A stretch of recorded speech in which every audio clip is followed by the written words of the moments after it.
তো hello friends, আমি Sandeep and আপনারা দেখছেন লার্নিং দুনিয়া 2.0 ইউটিউব চ্যানেল।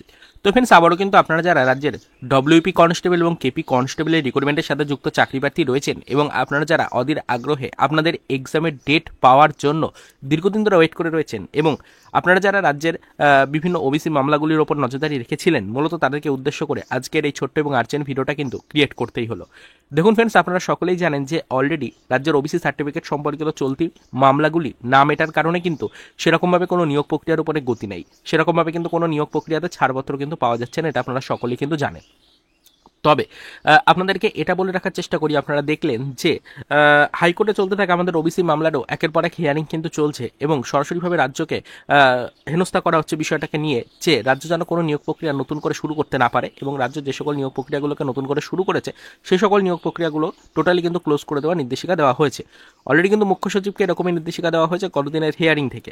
এবং তার পাশাপাশি অবশ্যই আমরা জানি যে সুপ্রিম কোর্টে যে মামলাটি চলছে সেই মামলাটির লাস্ট হিয়ারিং ডেটে আমরা দেখতেই পেলাম যে একের পর এক হিয়ারিং ডেট পরিবর্তিত হওয়া সত্ত্বেও যখন লাস্টবারের মতো এই মামলাটি সুপ্রিম কোর্টে উঠল, সেই সময় কিন্তু রাজ্যের তরফ থেকে আবারও 3 থেকে 4 মাসের একটি নির্দিষ্ট সময়সীমা কিন্তু চেয়ে নেওয়া হলো অবশ্যই সুপ্রিম কোর্টের কাছ থেকে।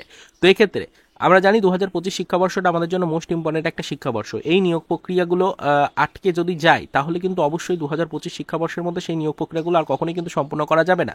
এবং আগামীতে 2026-এ কিন্তু রয়েছে বিধানসভা নির্বাচন, তাই ভোট পর্ব শুরু হওয়ার আগে আগেই কিন্তু নিয়োগ প্রক্রিয়াগুলোকে এগিয়ে নিয়ে যাওয়ার একটা চূড়ান্ত মুহূর্ত কিন্তু ছিল এই 2025 শিক্ষাবর্ষ। তবে এই আইনি জটগুলো না মেটার কারণে, একের পর এক ডিলে হওয়ার কারণে অলরেডি কিন্তু আমরা মোটামুটিভাবে যেটুকু সময় দেখতেই পাচ্ছি যে আমাদের 2025 শিক্ষাবর্ষের তৃতীয় মাস অর্থাৎ মার্চ মাসও কিন্তু অতিবাহিত হয়ে গেল।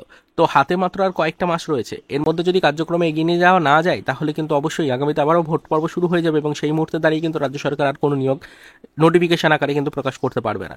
তো অবশ্যই 2025 শিক্ষাবর্ষের মধ্যে চাকরি প্রার্থীদের নিয়োগ কিন্তু নিতে হবে, ছিনিয়ে নিতে হবে, সেই দাবি নিয়েই কিন্তু চাকরি প্রার্থীরা একত্রিত হয়েছেন। সেই দাবি নিয়েই প্রত্যেকটা পিআরবির রিক্রুটমেন্টের সাথে যুক্ত চাকরি প্রার্থীরা কিন্তু একত্রিত হয়েছেন এবং অবশ্যই ডব্লিউপি কনস্টেবল এবং কেপি কনস্টেবলের রিক্রুটমেন্টের সাথে যুক্ত চাকরি প্রার্থীরা একত্রিত হয়ে অলরেডি কিন্তু পিআরবির এগেনস্টে মামলা করার সিদ্ধান্ত নিয়েছেন।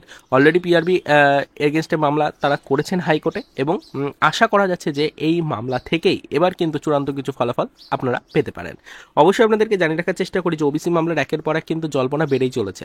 আমরা দেখতেই পাচ্ছি যে রাজ্যকে বারংবার কিন্তু নির্দেশিকা দেওয়া হচ্ছে যে অনগোয়িং রিক্রুটমেন্ট প্রসিডিওর যেগুলো, সেই সকল রিক্রুটমেন্ট প্রসিডিওরগুলোকে কিন্তু তারা এগিয়ে নিয়ে যেতে পারবে।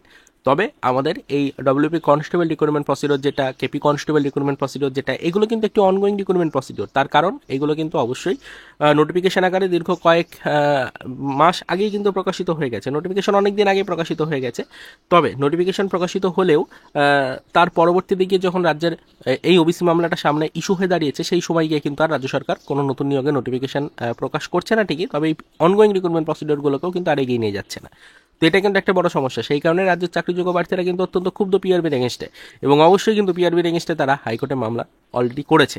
তো পিআরবির এগেনস্টে হাইকোর্টে অলরেডি মামলা হয়েছে। আশা করা যাচ্ছে যে আগামী মাসের 2 তারিখে কিন্তু এই মামলাগুলো আবারও উঠতে পারে কোর্টে এবং যদি মামলাগুলি কোর্টে ওঠে তাহলে কিন্তু অবশ্যই সেখান থেকে চাকরি প্রার্থীদের নিয়োগ প্রক্রিয়া রিলেটেড চূড়ান্ত কিছু ডেডলাইন বা টাইমলাইন কিন্তু সামনে উঠে আসার সম্ভাবনা থাকবে এবং আশা করা যাচ্ছে যে কোর্টের পক্ষ থেকে এবার কিছু হস্তক্ষেপ হয়তো করা হবে পিআরবির এগেনস্টে এবং আশা করা যাচ্ছে যে এবার চাকরি প্রার্থীদের কিন্তু এক্সাম থেকে শুরু করে পরবর্তী রিক্রুটমেন্টাল প্রসিডিওর যেগুলো রয়েছে সেগুলো নিয়ে চূড়ান্ত কিছু নির্দেশিকা কিন্তু কোর্ট হয়তো দেবে।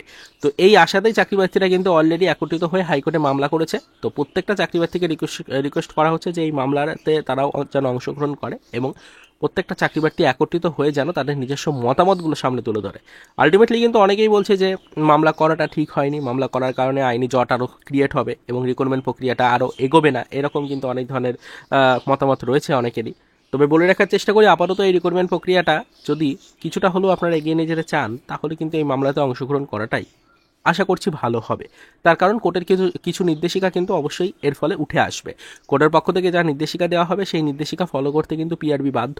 সেক্ষেত্রে কোর্টে মামলা যেহেতু হয়েছে, এবার কিন্তু কোর্টের পক্ষ থেকে কিছু নির্দেশিকা অবশ্যই আগামীতে আসবে এবং আশা করা যাচ্ছে 2025 শিক্ষাবর্ষের মধ্যেই আপনাদের রিক্রুটমেন্টটা বেশ কিছুটা পথ এগিয়ে যাবে। তো এইটুকুই আপনাদের আশার আলো দেখাতে পারছি এবং আপাতত বর্তমান পজিশনে দাঁড়িয়ে পিআরবির প্রত্যেকটা রিক্রুটমেন্টের সাথে যুক্ত চাকরি প্রার্থীকে একটাই রিকোয়েস্ট করব যে সকলে কিন্তু একত্রিত হন, ইউনিটি গঠন করুন এবং পিআরবির ওপরে বাড়তি চাপ ক্রিয়েট করতে থাকুন, যাতে করে নতুন নিয়োগের নোটিফিকেশন প্রকাশ আপাতত না করা গেলেও পুরনো যে সকল পেন্ডিং রিক্রুটমেন্ট প্রক্রিয়াগুলো রয়েছে, যেগুলো অনগোয়িং রিক্রুটমেন্ট প্রসিডিওর, সেগুলো যেন আপাতত পিআরবি এগিয়ে নিয়ে যাওয়ার জন্য কার্যক্রম শুরু করে। তো এইটুকুই বলার ছিল। অলরেডি কিন্তু মামলা হয়ে গেছে, এই মামলার কিন্তু নেক্সট আপডেট আশা করছি আগামী মাসের 2 তারিখে পাওয়া যাবে, সেদিকে নজরদারি আমরা রাখবো। বিস্তারিত আপডেট পেলে সেটা অবশ্যই আপনাদেরকে জানাবো।